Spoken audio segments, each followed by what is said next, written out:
नवरात्र की शुरुआत के साथ ही भागलपुर के जिला शिक्षा पदाधिकारी कार्यालय के अंदर कुछ सरकारी शिक्षक जो है वो आमरण अनशन पर बैठ गए हैं। शिक्षा विभाग में हो रहे भ्रष्टाचार और कुछ शिक्षकों के निलंबन का ये लोग विरोध कर रहे हैं। दरअसल सोशल मीडिया पर एक शिक्षिका के द्वारा एक पोस्ट किया गया था जिसमें शिक्षा विभाग की कुछ पोल खोली गई थी और उसके 3 महीने बीत जाने के बाद उस शिक्षिका के खिलाफ एक्शन लेते हुए उसे निलंबित कर दिया गया, जिसके बाद जो है लगभग आधे दर्जन ऐसे शिक्षक हैं जो आमरण अनशन पर है और उनका साथ देने के लिए कई सारे सरकारी शिक्षक जो है वो धरने पर बैठे हुए हैं। तस्वीरें दिखाने के लिए आपको पहुंचे हैं। कल नवरात्र की शुरुआत हुई और नवरात्रा के साथ ही तमाम ऐसे जो शिक्षक हैं जो सरकार का विरोध कर रहे हैं, शिक्षा विभाग का विरोध कर रहे हैं, और वो लोग जो है वो धरने पर बैठे हुए हैं। सामने माँ दुर्गा की तस्वीर जो है उन लोगों ने रखी और माँ दुर्गा की तस्वीर और पूजा अर्चना के साथ जो है कल से जो है इस आमरण अनशन की उन्होंने शुरुआत की थी। आज दूसरा दिन बीत गया है। कुछ ऐसे शिक्षक हैं जिनकी तबीयत भी अब धीरे धीरे बिगड़ने लगी है, लेकिन इसके बावजूद अब तक शिक्षा विभाग की ओर से इन लोगों तक कोई हाल जानने के लिए या फिर इन लोगों की मांग को सुनने के लिए यहाँ तक नहीं पहुंचा है। एक एक करके बातचीत करेंगे, क्या कुछ समस्याएं हो रही है। निलंबन की प्रक्रिया की गई, आपके खिलाफ निलंबन की कार्रवाई की गई थी और अब आप धरने पर बैठे हुए अनशन कर रहे हैं यहाँ पर। क्या लगता है, क्या कुछ मांग और पूरा होने का कितना उम्मीद? मांग पूरा तो होगा ही, क्योंकि हम लोग आमरण अनशन पे बैठे हैं। जब तक मांग पूरा नहीं होगा हम लोग यहाँ से उठेंगे नहीं। मांग तो पूरा करना पड़ेगा। मांग पूरा नहीं करेंगे तो हम लोग सड़क से सदन तक लड़ेंगे। ऐसा कौन सा पोस्ट कर दिया था आपने जो इतनी बड़ी कार्रवाई कर? नॉर्मल पोस्ट था, मैंने जिज्ञासा जाहिर की थी। और पोस्ट की बात अगर है तो हम शिक्षक नेतृत्वकर्ता होने के नाते शिक्षकों की मांग को रखेंगे ही। इससे मैं पीछे भी नहीं हटूंगी। अगर हमको जरूरत पड़ेगा तो शिक्षकों की मांग को सोशल मीडिया पे रखूंगी, इलेक्ट्रॉनिक मीडिया पे रखूंगी, प्रिंट मीडिया पे भी रखूंगी। अभी आप प्रधान शिक्षिका है, उससे पहले नियोजित शिक्षक थे। नियोजित शिक्षक रहते हुए इस तरह का पोस्ट आपने किया था और उसके बावजूद जो है डीपीओ के द्वारा कार्रवाई की। हाँ, एक पोस्ट मैंने जून को किया था जब मैं बतौर नियोजित शिक्षिका थी। उस नियोजित शिक्षिका को तो शिक्षक को तो अधिकार भी नहीं है कि जिला स्थापना जो है बर्खास्त करे या फिर निलंबित करे। वो सारा अधिकार हमारे नियोजन इकाई को था। नवरात्रा का समय आपने चुना है अनशन के लिए। बिल्कुल, माँ दुर्गा का आशीर्वाद लेके बैठे हैं और माँ का आशीर्वाद है कि अभी तक भूख प्यास कुछ नहीं लगा है। तबीयत बिगड़ रही है कई शिक्षकों की धीरे धीरे। तबीयत तो बिगड़ने की बात है कि बंटी भाई का हमारा तबीयत बिगड़ रहा है। मेरे माथे में भी काफ़ी दर्द है, मैंने कपड़ा भी बांधा हुआ है दर्द के कारण ही, तो झेल लेंगे ये भी। क्या कुछ मांग है आप लोग? भ्रष्टाचार की बात कर रहे थे आप, किस तरह का भ्रष्टाचार आपने देखा शिक्षा विभाग के अंदर? शिक्षा विभाग सबसे बड़ा भ्रष्टाचार का विभाग है। यहाँ पे बिना पैसों के कोई काम ही नहीं होता है। हम लोगों के पास बहुत सारे आवेदन भी आए हैं। कुछ लोग कल आए थे, बोल रहे थे कि पैसा जो है हम लोग दे देते हैं तब भी काम नहीं होता है। बिना पैसा का कोई काम नहीं होता। कभी इस टेबल पे पैसा दीजिए, दूसरे टेबल पे जाइए तो वहाँ तीसरे टेबल पे भेजेगा। हर टेबल पे फिक्स है पैसा। बिना पैसा का कुछ नहीं होता है। शिक्षकों का काम जो है बिना पैसा का होता ही नहीं। आखिर में शिक्षक यहाँ क्यों घूमते रहते हैं? कारण अगर शिक्षकों का काम हो जाएगा तो वो क्यों आएंगे? यहाँ घुमाने का मतलब ये है कि पैसा उगाही होता है यहाँ पे। कब तक चलती रहेगी आप? शिक्षकों का दोहन शोषण होते रहता है। विरोध कब तक जारी रहेगा? जब तक हमारी मांगे पूरी नहीं होगी।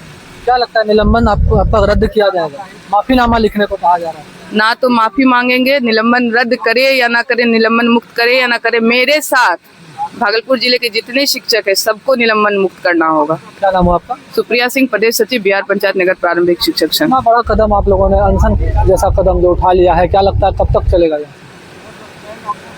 देखिए, हम लोग कल से आमरण अनशन पर बैठे हुए हैं और आज कुछ पदाधिकारी का संदेश अभी आया है, अभी तक तुरंत आया है। बाइट देने के बाद हम लोग पदाधिकारी से वार्ता भी करेंगे और हमारे पदाधिकारी हैं और एक तरह से कहिए गार्जियन भी हैं और गार्जियन के पास हम लोग अपनी मांग को प्रमुखता से रखे हैं। 15 सूत्री मांग है और निश्चित है कि माता दुर्गा की कृपा से आज कुछ न कुछ रास्ता निकलेगा। सरकारी शिक्षक बनने के बाद लगता है आराम ही आराम है और आप लोगों को अनशन करना पड़ रहा है, इतनी क्या समस्या है? नहीं, ऐसा लोग कहा जाता है कि आराम ही आराम। आराम कुछ नहीं है। हम लोग बच्चे को ईमानदारी के साथ पढ़ाते हैं, गुणवत्ता शिक्षा भी देते हैं। उसके बावजूद भी वेतन विसंगति, स्थानांतरण को लेके पर्सनल मैं स्थानांतरण से नाखुश हूँ। और कुछ विकलांग शिक्षिका जो मेरी मतलब सहकर्मी है उनका भी ट्रांसफर नहीं हुआ और विकल्प से बाहर दिया गया। जहाँ मैं पदस्थापित हूँ वहाँ भी नहीं, बल्कि जो विकल्प मैंने नहीं भरा था वो विकल्प दिया गया।